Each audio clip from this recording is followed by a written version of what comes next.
I simply have to face the fact he touched me.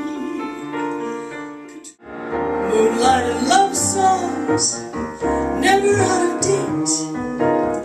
Hearts full of passion, jealousy and hate.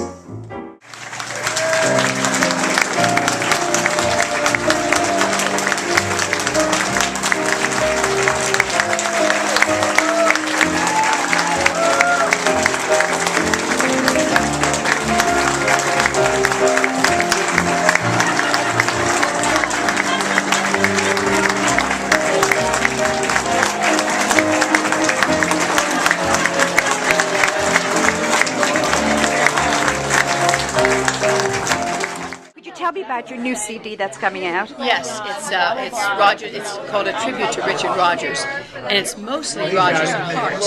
And so it's the low voice that I'm using on the album. And Les Brown Jr. did the charts, and I recorded it in Branson, Missouri. And so it's a very different sound for me. And kind of, I used a couple of things in tonight's show, where I'm singing very low, basically, and doing some more swing stuff, and that's what the album is too. Now, I saw all those wonderful leading men that you kissed. Was there a man that got away that you wanted to and never got a chance to work with? Can you think of it? Or you got them all? Well, my goodness, Cary Grant. Although I met Cary Grant and got to know him because Marty got a commercial for him. So I met him. And who else? Trying to think. Richard Burton?